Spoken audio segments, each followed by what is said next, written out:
j'ai emprunté l'ordinateur portable de mon mari pour un appel Zoom. Un email est apparu, suite Rosewood, confirmé. J'ai cliqué. Des photos de lui. Torse nu. Mais ce qui m'a brisé le cœur, c'est de reconnaître la femme au lit avec lui. Ce matin-là commença comme toutes les autres. J'étais en train de me préparer pour une réunion Zoom lorsque mon ordinateur portable se bloqua soudainement. Il se comportait étrangement depuis des jours, alors je n'y accordais pas trop d'importance. Je demandai à Daniel si je pouvais utiliser le sien pendant juste 30 minutes. Il hésita une seconde, juste une seconde, puis hocha la tête. Il est sur la table de la salle à manger, dit-il sans lever les yeux de son téléphone. Je le pris et m'installai pour me connecter. Son mot de passe était toujours le même. Je souris un peu à cela. Toujours mon anniversaire, murmurai-je. Ces petites choses avaient autrefois une signification pour moi. La réunion commença et je gardai ma caméra éteinte car je n'étais pas exactement habillé pour l'occasion. Je baissai un peu le volume et ouvris un bloc-notes pour commencer à prendre des notes. C'est alors que cela arriva. Un léger ping depuis le coin supérieur de l'écran. Je levai les yeux, pensant qu'il s'agissait juste d'un rappel de calendrier ou peut-être d'une notification de son travail. Mais non, la ligne d'objet disait « Suite Rosewood confirmée ». Je marquai une pause. Rosewood ? Cela me disait quelque chose. Je cliquai sur la notification. J'aurais préféré ne pas l'avoir fait. L'email s'ouvrit. Une confirmation de réservation d'un hôtel de luxe non loin de chez nous. 2 nuits, une suite, service de champagne. La date d'arrivée était juste le week-end dernier. Quand Daniel dit qu'il avait une réunion de stratégie qui durait toute la nuit, ma bouche devint sèche. Je fis défiler plus loin. Joint à l'email, il y avait des photos. Pas beaucoup, juste 3, mais elles suffirent à me voler mon souffle. La première montrait la suite elle-même. Des coussins dorés, une rose rouge sur le lit. La seconde, Daniel, torse nu, appuyé contre des oreillers blancs, souriant paresseusement à la caméra. Je pouvais voir son collier, celui que je lui avais offert il y a 2 anniversaires. Puis vint la 3e photo. Mes doigts tremblaient lorsque je cliquais dessus. Une femme était dans le lit à côté de lui. Ses cheveux tombaient sur ses épaules en vagues douces et brunes. Elle détournait le regard de la caméra en sirotant du vin. Seule une partie de son visage était visible. Mais je connaissais ce profil. Je connaissais cette chevillère argentée autour de sa cheville gauche. Je connaissais cette petite tache de naissance brune près de son épaule. Je la connaissais.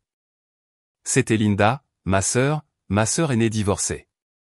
Je ne me souviens pas avoir respiré pendant les 10 secondes suivantes. Mes yeux brûlaient, mais aucune larme ne venait. Je restais là, figé, mes pensées tourbillonnant de manière incontrôlable. Me trompais-je ? Pourrait-il s'agir de quelqu'un d'autre ? Était-ce une mauvaise blague ? Je regardais à nouveau. Aucune erreur, c'était elle. La même femme qui avait pleuré dans mes bras quand son propre mari l'avait trahi. La même femme qui avait dit un jour, au moins, tu as eu de la chance avec un homme comme Daniel. Les murs autour de moi semblaient se refermer. J'ai mis fin à la réunion Zoom plus tôt. Je ne me souviens même pas quelle excuse j'ai donnée. Daniel était toujours dans le salon, riant devant une vidéo sur son téléphone. Je suis passé devant lui lentement, serrant son ordinateur portable comme s'il était en feu. Il leva les yeux. Tout va bien ? J'ai forcé un sourire. Oui, juste fatigué. Il a hoché la tête et a regardé son écran. Je suis allé dans notre chambre et j'ai fermé la porte doucement. Puis je l'ai verrouillée, me suis assise sur le lit, et posé l'ordinateur portable à côté de moi et j'ai juste regardé le sol. Tout ce qui était dans ma poitrine hurlait. Mais à l'extérieur, j'étais silencieuse. Mon mari avait réservé une chambre d'hôtel. Il avait pris des photos. Il avait souri et la femme dans le lit à côté de lui était ma propre chair et mon propre sang. Il y a 2 semaines, tout semblait encore normal, du moins en apparence. Daniel et moi étions tombés dans un rythme tranquille. Il rentrait plus tard que d'habitude, blâmant toujours le trafic ou une urgence avec un client. Je ne remettais pas cela en question. Je lui faisais confiance. C'était mon mari. Nous n'avions pas le genre de mariage où l'on vérifiait les téléphones ou changeait les mots de passe, du moins c'est ce que je croyais. Nous n'essayions plus d'avoir un bébé. Nous avions arrêté cette conversation il y a 1 an après la 3e fausse couche. Cela m'avait brisé quelque chose en moi, et en lui aussi. Du moins, c'est ce que je croyais. Nous parlions moins après cela, mais j'ai toujours pensé que c'était du chagrin, pas de la distance, pas de la déloyauté. Linda appelait plus souvent ces derniers temps. Depuis son divorce, elle était émotionnellement instable. Certains jours, elle semblait forte et indépendante. D'autres jours, elle pleurait au téléphone et disait des choses comme « Je ne veux juste pas vieillir seule ». J'essayais toujours d'être là pour elle. C'était ma grande sœur. Je lui devais bien ça. J'avais même proposé de la laisser venir passer quelques jours chez nous. « Tu as besoin d'un changement de décor », lui dis-je lors d'un de nos appels en soirée. « Viens juste, dors, mange. Pas de stress. » Elle marqua une pause, puis demanda « Es-tu sûr que Daniel ne s'en souciera pas ? Pourquoi le ferait-il » Je riais. Il t'aime bien.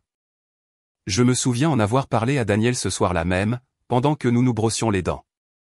J'ai dit à Linda de venir passer quelques jours juste pour se détendre. Tu es d'accord avec ça, n'est-ce pas ? Il cracha dans l'évier et s'essuya la bouche. En fait, peut-être pas cette semaine. Les choses sont dingues avec le travail. Je serai à peine à la maison et ce sera bizarre pour elle. Je hochai la tête. Ok, peut-être la semaine prochaine. En y repensant maintenant, je me demande, était-ce sa façon de gagner du temps ? Quelques jours plus tard, j'ai remarqué qu'il commençait à utiliser plus de parfum que d'habitude. Un nouveau, plus fort, plus lourd, et pas son parfum habituel. J'ai plaisanté à ce sujet. Tu essaies d'impressionner tes clients ? Ai-je demandé, en levant un sourcil. Il eut un sourire en coin. C'est juste un échantillon que j'ai eu d'un gars au travail. Je voulais l'essayer. Je l'ai cru. Pourquoi pas ? Daniel était du genre à toujours repasser ses chemises soigneusement, à porter des chaussures cirées même pour aller à l'épicerie. Ce n'était pas inhabituel. Du moins, cela ne semblait pas inhabituel à l'époque. Cette même semaine, Linda m'a dit qu'elle pourrait ne pas être joignable pendant le week-end. J'ai juste besoin de m'éloigner de tout, a-t-elle dit au téléphone. Me vider la tête. Tu voyages ? Non, je coupe tout. Pas de téléphone, pas de conversation, juste moi et le sommeil. Je lui ai dit que cela semblait sain. Maintenant, je me demande, est-ce à ce moment-là qu'ils sont allés à Rosewood ? Les signes étaient là, de petits signes, des choses qui semblaient inoffensives. Puis une facture que j'ai trouvée dans la poche du jean de Daniel un après-midi en faisant la lessive. Une facture de service en chambre sans nom imprimé dessus. J'ai pensé que c'était quelque chose qu'il avait ramassé dans la rue et mis dans sa poche par accident. Je l'ai jeté. Il était devenu plus protecteur de son téléphone aussi. Pas de manière suspecte, juste des changements subtils. Il avait toujours l'habitude de le laisser sur la table basse.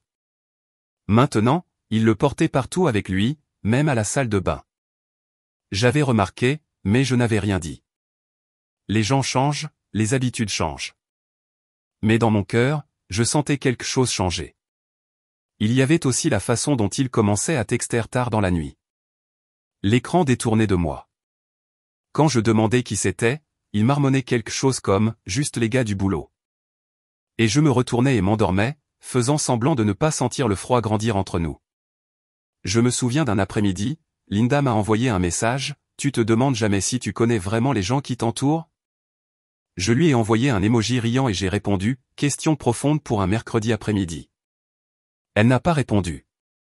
Et maintenant, après avoir vu ces photos, ces mots résonnent différemment. Chaque appel téléphonique, chaque message texte, chaque moment d'hésitation.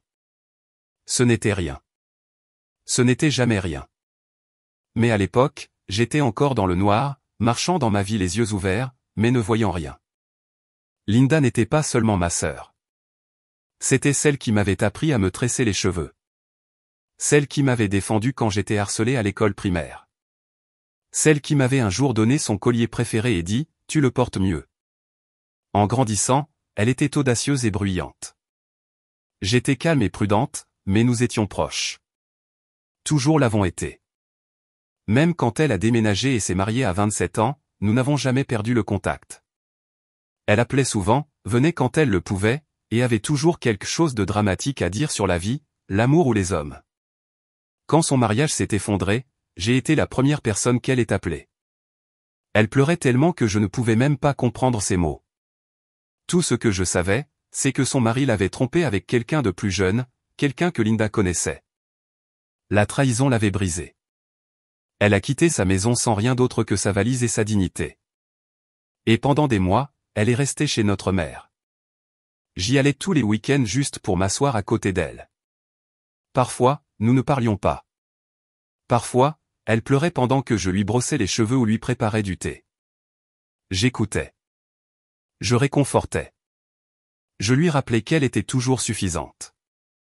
Ne laisse pas cela te rendre amer, lui ai-je dit un soir, laisse cela te rendre meilleur. Elle hocha la tête à travers ses larmes et murmura, j'aimerais avoir ce que toi et Daniel avez. Tu es chanceuse. Cette phrase m'est restée en tête pendant des semaines. Je la croyais. Je croyais que ma vie était le genre de vie que les gens enviaient. Daniel était gentil avec elle. Du moins, c'est ainsi que cela semblait. Il l'aidait à porter les courses quand elle venait. Il a un jour traversé la ville pour l'aider à réparer la batterie de sa voiture. Il lui a même envoyé des fleurs pour son anniversaire un an, signées de nous tous. Je trouvais cela doux. En fait, je me vantais de la proximité qu'ils avaient. Je disais des choses comme « J'adore que mon mari et ma sœur soient comme des frères et sœurs aussi ». Je disais ça. Il y a eu un dimanche, il y a seulement quelques mois, lorsque Linda est venue passer l'après-midi avec nous. Elle avait apporté du riz frit et du jus de mangue. Le préféré de Daniel. Nous nous sommes tous assis sur le balcon à rire, à parler de souvenirs d'enfance. Elle avait l'air détendue, même heureuse. À un moment donné, elle s'est levée et a enlevé quelque chose de l'épaule de Daniel. Il a eu un léger sursaut pendant une seconde, puis a souri. Je n'y ai pas pensé. Maintenant, je rejoue ce moment dans ma tête encore et encore. Était-ce déjà le début? Étais-je si aveugle que je ne voyais pas le rapprochement? Après son départ ce soir-là, Daniel dit quelque chose d'étrange. Ta sœur est différente maintenant, plus douce. Je lui demandai ce qu'il voulait dire. Il haussa les épaules. Elle a juste grandi.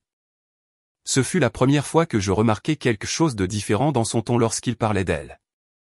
Je ne l'ai pas réalisé à l'époque, mais je le fais maintenant. Il y avait d'autres choses aussi. La façon dont ses yeux s'attardaient sur lui un peu trop longtemps. La façon dont il riait à ses blagues plus qu'aux miennes, mais je ne voulais pas être méfiante. Je faisais entièrement confiance aux deux. Je me souviens d'un soir où j'étais malade de fièvre et où Daniel était absent pour une conférence. Linda a appelé et a proposé de venir passer la nuit. Elle n'est pas venue. Elle a dit que quelque chose s'était présenté. J'ai fini par me débrouiller seul. Maintenant, je me demande si Daniel n'y était pour rien. Était-elle avec lui? A-t-elle menti pendant que j'étais là, frissonnant sous les couvertures? C'est le genre de douleur qui tord l'estomac. Le genre qui rend chaque souvenir empoisonné. Linda, ma sœur, mon amie, ma confidente la plus proche au monde. Quel genre de personne faut-il être pour faire ça? Et plus douloureusement. Quel genre de folle faut-il être pour ne pas voir venir le coup? Après avoir vu ces photos, tout dans ma tête est devenu du bruit. Mais lentement, des pièces ont commencé à s'assembler. Des choses que j'avais ignorées, de petits moments que j'avais écartés. Maintenant, tout prenait sens. Je me suis souvenu d'un jour, il y a juste une semaine, quand Daniel est rentré tard. J'étais déjà au lit. Il s'est faufilé, m'a embrassé sur le front et a dit « Longue nuit ». Je suis épuisé. Je me suis retourné pour le serrer dans mes bras et c'est là que je l'ai senti. Pas mon parfum, pas son eau de Cologne. Quelque chose d'autre. Doux, cher, floral.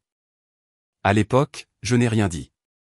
Maintenant, je connaissais cette odeur. Linda la portait à chaque fois qu'elle venait. Une autre fois, je faisais la lessive, triant les vêtements comme je le faisais toujours. J'ai vidé les poches de son jean et trouvé un reçu plié. J'ai failli le jeter, mais la curiosité l'a emporté. Il provenait d'un hôtel, mais il n'y avait pas de nom dessus, juste le service en chambre, le niveau de la suite et un montant total qui a failli me faire écarquiller les yeux. Je suis entré dans le salon et je lui ai demandé, « As-tu mangé dans un hôtel récemment ?» Il leva les yeux et haussa les épaules. « Oui, j'ai emmené une cliente. Elle voulait quelque chose de chic. » Je l'ai cru. Bien sûr que je l'ai cru. Il ne m'est même pas venu à l'esprit de chercher plus loin. Puis il y a eu le compte bancaire. Daniel et moi partagions un compte joint. Pas parce que nous devions le faire, mais parce que nous nous faisions confiance. Du moins, je le pensais. Après cet email, je me suis connecté au compte par instinct. Mes doigts tremblaient en tapant le mot de passe. Il se chargeait lentement, trop lentement, comme si même l'ordinateur savait ce que j'allais voir. Des retraits importants, de gros montants, tous les week-ends pendant les 3 derniers mois. J'ai fait défiler, le même schéma, les vendredis, toujours à peu près à la même heure. Il n'avait jamais rien mentionné à propos de ces retraits. Quand je lui ai demandé pourquoi il déplaçait de l'argent liquide, il a dit, des investissements. J'aide un client à rénover une maison. Ne t'inquiète pas, ça reviendra avec un profit. J'avais souri. J'avais même dit, c'est intelligent. Maintenant, je me sentais stupide. Pourtant, quelque chose me tracassait toujours. Quelque chose que je ne pouvais pas lâcher. Rosewood. Pourquoi ce nom me disait-il quelque chose? Puis cela m'est venu. L'ancien anniversaire de mariage de Linda y avait été célébré. Leur 3e. Je m'en souvenais car elle avait posté des dizaines de photos sur Facebook cette année-là. Ils avaient mis le paquet. Chambre dorée, baignoire jacuzzi, les mêmes peignoirs blancs. Mon cœur a plongé. Elle connaissait cet endroit. Elle avait de bons souvenirs là-bas, ou peut-être de dangereux. Je devais en être sûr. Alors, j'ai fait quelque chose que je n'aurais jamais cru faire. Je suis allé à l'hôtel moi-même. Je me suis bien habillé, j'ai ramené mes cheveux en arrière proprement, et j'ai dit à Daniel que j'allais voir une amie. Il n'a pas demandé laquelle. Je suis arrivé à Rosewood dans l'après-midi. Le lobby sentait les livrets et l'argent. Je me suis approché du comptoir en prétendant être intéressé par la réservation d'une chambre. Avez-vous des suites disponibles ce week-end? Ai-je demandé poliment. La réceptionniste a souri chaleureusement. Oui, madame. En fait, nous avons récemment accueilli monsieur et madame aux Andes. Ils ont séjourné dans la suite nuptiale. Souhaitez-vous quelque chose de similaire? J'ai cligné des yeux. Monsieur et madame aux Andes? C'était le nom de famille de ma mère. Linda avait gardé ce nom de famille après son divorce, probablement pour des raisons professionnelles. J'ai hoché la tête lentement, essayant de garder ma voix de trembler. Oui, cette suite semble parfaite. Puis-je voir des photos? Elle m'a montré quelques photos. J'ai prétendu être impressionné, j'ai prétexté devoir vérifier avec mon mari, et je suis sorti calmement. Mais à l'intérieur, je m'effondrais. Ils avaient utilisé notre nom de famille. Ils n'avaient même pas pris la peine de se cacher. Chaque mensonge montrait maintenant son visage. Et j'étais la dernière à le savoir. Je ne cherchais pas une dispute. Je n'étais même pas sûr de ce que je voulais anymore. Des réponses, peut-être. Mais la vérité, elle faisait déjà trop mal. Après la visite à Rosewood, je suis rentré à la maison pour trouver Daniel dans la cuisine, sifflotant en se faisant du thé, comme si rien ne s'était passé, comme si notre vie ne s'effondrait pas silencieusement sous nous. Je suis passé devant lui sans rien dire. Il a appelé, tu en veux? J'ai secoué la tête et j'ai continué à marcher. Cette nuit-là, pendant qu'il prenait sa douche, j'ai remarqué qu'il avait laissé son téléphone sur le lit. Il ne faisait plus jamais ça. Il était toujours soit dans sa poche, soit posé à l'envers sur la table, mais cette fois, il était déverrouillé. Une notification de message brillait sur l'écran. Je n'avais pas l'intention de regarder, mais mes mains ont bougé plus vite que mes pensées. Le message disait, « Tu m'as manqué aujourd'hui, j'ai hâte que ce soit le week-end. » C'était d'un contact enregistré sous le nom d'Evelyne Travail. J'ai tout de suite su que ce n'était pas le travail. J'ai ouvert la conversation. Mon cœur a semblé s'arrêter de battre. Il y avait des semaines de messages, des notes vocales, des photos, des projets, des blagues, des répliques coquines. C'étaient eux, Daniel et Linda. Seulement, elle n'était pas enregistrée sous le nom de Linda. Il l'avait cachée sous un autre nom, mais la photo de profil la trahissait. Elle était petite, mais je pouvais la voir clairement. Linda avec ses nouveaux cheveux courts, souriant dans un selfie dans le miroir. Je me suis assise lentement. Tout mon corps est devenu froid. Un message disait, la prochaine fois, essayons celle du toit. Je veux me réveiller avec cette vue encore. Un autre, elle n'a aucune idée, n'est-ce pas? Sa réponse. Aucune idée. Elle pense que je travaille tard. La culpabilité me ronge, cependant. Et puis, nous ne faisons rien de mal. Nous avons juste trouvé du réconfort. Ce n'est pas un péché. Le réconfort. C'est ce qu'ils appelaient ça. J'ai pris une capture d'écran, puis une autre, puis toutes, et je me les suis envoyées par email. Je n'étais pas prête à les affronter. Pas encore. Mais je savais que je devais commencer à faire un plan. Je ne pouvais pas rester là et faire semblant. J'ai quitté la pièce, téléphone en main, et je suis sorti sur le balcon. J'avais besoin d'air. J'avais besoin d'espace pour réfléchir. J'avais besoin que mon cerveau arrête de tourner. 10 minutes plus tard, Daniel est sorti, se séchant les cheveux. « Tout va bien ?» demanda-t-il. J'ai hoché la tête. « Oui, je réfléchis juste à quoi ? Rien d'important. » Il sourit et se pencha pour m'embrasser le front. Je n'ai pas bougé. Je l'ai laissé faire. Je pense que c'est ce qui m'a fait le plus peur. Comme il était facile de mentir, de faire semblant, tout comme eux. Le lendemain matin, j'ai appelé Linda depuis un autre numéro. Je ne voulais pas qu'elle sache que c'était moi. Elle a décroché après 2 sonneries. Sa voix était calme, endormie. Bonjour. J'ai changé mon ton. Bonjour, désolé de vous déranger. Est-ce bien Linda Wayand? Elle a hésité. Oui. J'appelle d'une liste de fournisseurs de mariage. Nous mettons à jour nos contacts et je ne suis pas intéressé. Désolé, dit-elle rapidement et raccrocha. Elle n'avait pas reconnu ma voix. Ou peut-être qu'elle l'avait fait et qu'elle avait paniqué. Cet après-midi-là, je lui ai envoyé un simple message de mon propre numéro. Salut, j'essayais de te joindre. Tout va bien? Elle n'a pas répondu. Plus tard ce soir-là, Daniel est entré avec 2 sacs à emporter. Dîner surprise, dit-il avec un sourire. Je pensais qu'on pourrait manger sur le balcon. J'ai forcé un sourire. C'est gentil. Il a sorti la nourriture, a versé des boissons et a commencé à parler de sa journée. Je me suis assise et j'ai hoché la tête, en le regardant attentivement. Il faisait semblant. Je faisais semblant. 2 menteurs à une table. Il a trinqué à nous. J'ai levé mon verre mais je n'ai pas bu. Quelque part au plus profond de moi, je savais que le temps du silence arrivait à sa fin. Après des jours où j'avais eu l'impression de me noyer dans des secrets, j'avais besoin de réconfort. Et il n'y avait qu'une seule personne à qui je pouvais encore faire confiance. Je suis allé voir ma mère. Je n'ai pas dit à Daniel que j'y allais. J'ai juste fait une petite valise et je suis parti tôt le matin pendant qu'il dormait encore. Mes mains tremblaient pendant que je conduisais. Chaque feu rouge semblait durer une éternité. Quand je suis arrivé chez mes parents, je suffoquais presque. Maman a ouvert la porte avec un sourire qui s'est effacé à la seconde où elle a vu mon visage. « Qu'est-ce qu'il y a ?» demanda-t-elle, en me tirant à l'intérieur. « Qui t'a fait ça ?» Les larmes sont venues avant que je puisse répondre. Elle m'a serré fort. Ses bras étaient comme un bouclier contre le monde.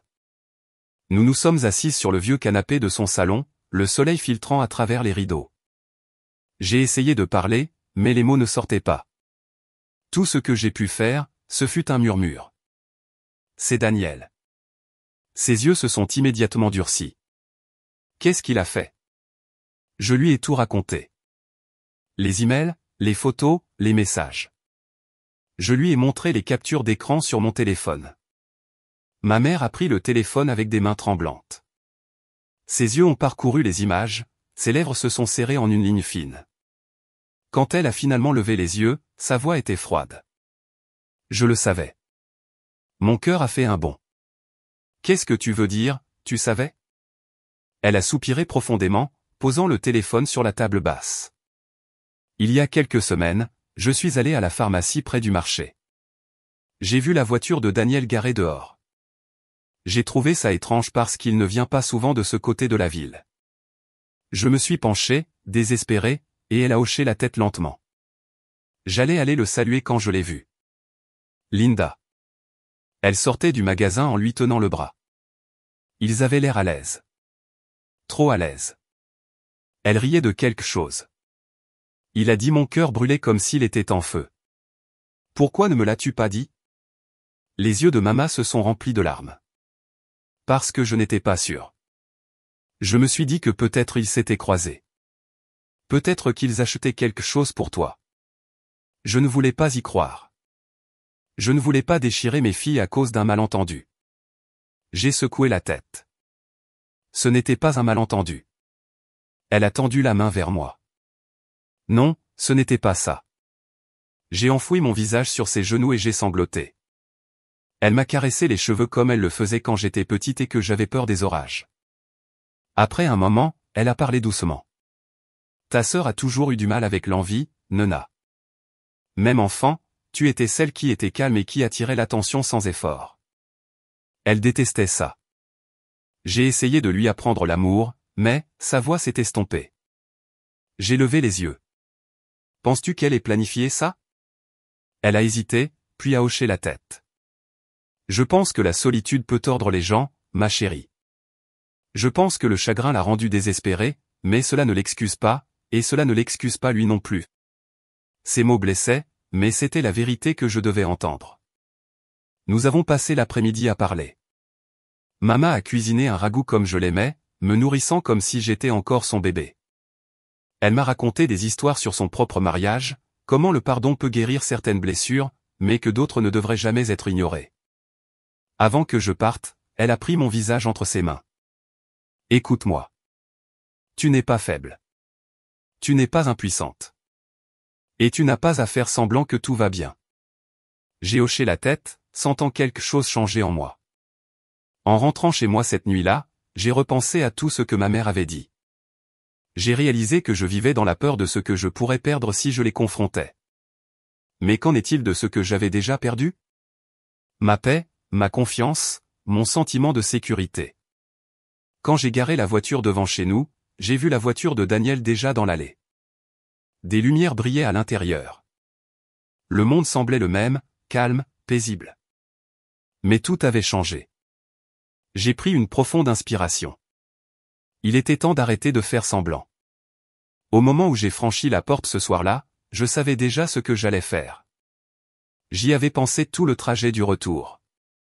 Comment ils avaient menti, comment ils m'avaient manipulé, comment ils avaient pris mon amour pour acquis. J'en avais fini de pleurer. J'en avais fini de deviner. Je ne voulais pas de vengeance dans le sens où les gens l'imaginent. Crier, gifler, jeter des vêtements par la fenêtre. Je voulais quelque chose qu'ils ne verraient pas venir. Je voulais la vérité. Et je voulais qu'ils y soient tous les deux confrontés. Le lendemain matin, j'ai utilisé la carte de Daniel, celle qu'il utilisait pour payer leurs petites escapades, et j'ai réservé une suite dans le même hôtel, Rosewood. J'ai choisi la chambre exacte que j'avais vue sur les photos, la suite nuptiale. J'ai dit à Daniel que j'avais prévu un week-end surprise pour lui. Juste nous deux. Je pense que nous en avons besoin, ai-je dit, en gardant ma voix ferme. Il a cligné des yeux, surpris, puis a souri. Tu as prévu quelque chose? Waouh, c'est nouveau. J'ai hoché la tête. Je pensais qu'on pourrait avoir besoin d'un peu de temps à nous. Il a accepté sans poser de questions. Ensuite, j'ai fait la même chose avec Linda. J'ai utilisé un autre numéro, en lui envoyant un SMS comme si j'étais la responsable de l'hôtel, lui proposant une journée spa et un dîner gratuit pour l'une de nos anciennes clientes. Un tirage au sort. Son nom avait été sélectionné au hasard. Elle s'y est laissée prendre, a confirmé immédiatement. J'ai arrangé les horaires avec soin. J'ai dit à Daniel de venir à 17h et à Linda à 17h30. Puis j'ai fait mes valises. Pas pour le week-end. Pour de bon. Cet après-midi-là, Je suis arrivé tôt et j'ai installé une petite caméra cachée sur la table, pointant vers le lit. Rien d'extraordinaire, juste assez pour capturer les réactions. Je n'avais pas l'intention de la publier. Il ne s'agissait pas du monde. Il s'agissait de moi. De voir enfin la vérité se dérouler sans déni, sans explication. À 17h pile, Daniel est entré. Il a regardé autour de lui, impressionné. « Tu as vraiment réservé la suite nuptiale. » J'ai souri. Je voulais que ce soit spécial. Il a posé son sac et s'est assis sur le bord du lit. « C'est vraiment sympa, Na. Je ne savais pas que tu avais ça en toi. » Je n'ai pas répondu. Je lui ai juste versé un verre de vin. 5 minutes plus tard, on a frappé à la porte. Ses yeux se sont légèrement plissés.